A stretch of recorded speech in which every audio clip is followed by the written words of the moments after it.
မင်္ဂလာပါပြည်သူ့တန်သတင်းဌာနရဲ့2026ခုနှစ်ဇူလိုင်လ24ရက်နေ့သတင်းတွေကိုတင်ဆက်ပေးသွားမှာဖြစ်ပါတယ်ဒီကနေ့တင်ဆက်ပေးမှာကတော့ရခိုင်ပြည်နယ်တန်တွဲမြို့ကိုအကြမ်းဖက်စစ်အုပ်စုကညအချိန်ထပ်မံပုံကျဲလို့အမျိုးသမီး3ဦးပါဝင်အရသာပြည်သူ4ဦးဒဏ်ရာရရှိတဲ့သတင်းဖြစ်ပါတယ်ရခိုင်ပြည်နယ်တန်တွဲမြို့ကိုအကြမ်းဖက်စစ်အုပ်စုကညအချိန်ထပ်မံပုံကျဲလို့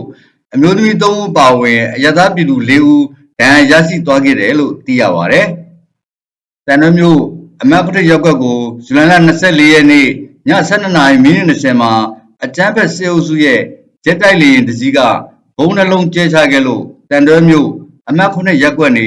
ဒေါ်တီရာခိုင်53နှစ်မောင်ငငယ်လွင်14နှစ်မတ်သက်နှင်းကိုင်20နှစ်နဲ့မဝဝ24နှစ်တို့ဒဏ်ရာရရှိသွားကြတယ်လို့ဒေသခံတွေကပြောပါတယ်။ရက်ကွက်နေပြည်သူတို့ပြောပြတာကတော့ဘုံသီးတွေကရက်ကွက်ကရွှေရည်စားတောက်ဆိုင်ကိုကြားရောက်ပေါက်ကွက်ခဲ့တာအရသာပြည်သူ4ဦးထိခိုက်ဒဏ်ရာရတယ်ဒဏ်ရာရရှိသူတွေကဒေါ်တီတာခိုင်ကတော့ညာဘက်ခြေဝါပြတ်သွားတာကြောင့်ဒဏ်ရာပြင်းထန်တယ်အခုတော့ဒဏ်ရာရရှိသူတွေကိုအရေးပေါ်ဆေးကုသနေရတယ်လို့ပြောပါတယ်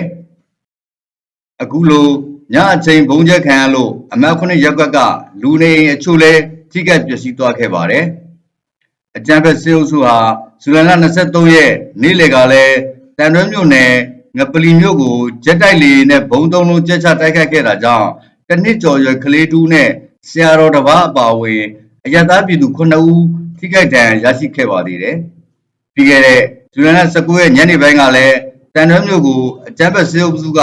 ဘုံကျဲခဲ့လို့အရသာပြည်သူ4ဦးထိခိုက်ဒဏ်ရာရရှိသွားခဲ့ပါတယ်ခင်ဗျာ။ပြည်သူ့တန်သတင်းဌာနကိုကြည့်ရှုအားပေးကြတဲ့